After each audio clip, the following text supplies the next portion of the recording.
ফেচবুকৰ সকলো বন্ধু বান্ধৱী আৰু মই দাদাসকলক নমস্কাৰ জনাই আজি এইটো ভিডিঅ' 26 জানুৱাৰীৰ আছিল। মই অলপ লেটকৈ আপলোড কৰিলোঁ, তাৰ কাৰণে দুখিত। বলক ভিডিঅ'টো আৰম্ভণিৰ পৰা আৰম্ভণি কৰোঁ।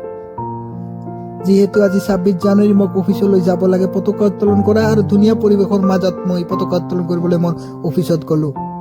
অফিচত পতাকা উত্তোলন কৰি মোৰ লগৰে এজন চাহ খাবলৈ ঘৰত মাতিলে, সমীম ভাই। তেখেতৰ ঘৰত যাই আমি ধুনীয়াকৈ আমাৰ অফিচ গোটেই ষ্টাফটো চাহ খালোঁ, আৰু তাৰ পৰা গ'লোঁ আমি পিকনিক খাবলৈ ব্ৰহ্মপুত্ৰৰ পাৰত গোৱালপাৰা পঞ্চৰত্ন ঘাটত। ইতিমধ্যে পিকনিকৰ কাৰণে এতিয়া আমি যা যোগাৰ প্ৰস্তুতি তুংগত কৰিছোঁ। এয়া সমীম, আশিক, ৰুতুল দাই চৌকা খুন্দাৰ লাগিছে। ইতিমধ্যে আমাৰ চৌকা খুন্দাৰ প্ৰস্তুতি মোটামুটি চলি আছে। ধুনীয়া পৰিৱেশ গোৱালপাৰাৰ। আমি বাহিৰত যাওঁ, কিন্তু আমি গোৱালপাৰাৰ আশে কাষে যে আমাৰ ইমান ধুনীয়া পিকনিক প্লেচ আছে আমি নিশ্চয় পাহৰি যাওঁ।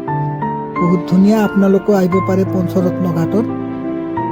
ইতিমধ্যে আমাৰ বাকীবোৰ ষ্টাফ চব্জি কাটা বা বাছা কুটাৰ লাগি গৈছে। সকলোৱে নিজৰ নিজৰ কামত ব্যস্ত, যিহেতু বনাব লাগে, খাব লাগে আৰু এনজয় কৰিব লাগে। তাৰ মাজতো অলপ ভোক লাগিল। পিছত কণী আৰু ৰুটি ধুনীয়াকৈ যা যোগাৰ কৰি দিল, আৰু কফিৰ শ্বট লৈ আমি খাব আৰম্ভ কৰিলোঁ। এয়া আমাৰ সমীম ৰান্ধনী।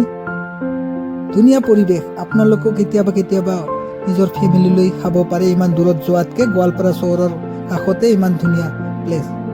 এয়া আমাৰ শংকৰ, অলৰাউণ্ডাৰ মেন। ধুনীয়াকৈ মাংস বচা কুটাৰ লাগি গৈছে, আৰু ময়ো অলপ হাঁহৰ মাংসত হোৱা শাকত নিমখ দিলোঁ, কিন্তু মাংসটো আমি বনোৱা নাই, জাষ্ট এক্টিংহে কৰিছোঁ। মাংস বনাইছে আমাৰ শংকৰ, কচিছ চাচা। সকলো হোৱাৰ পিছত আমি খোৱা লোৱা কাৰ্যসূচী আৰম্ভ কৰিলোঁ, আৰু এতিয়া খাই লৈ আমি ঘৰলৈ আহিলোঁ। যদি ভিডিঅ'টো ভাল লাগিছে লাইক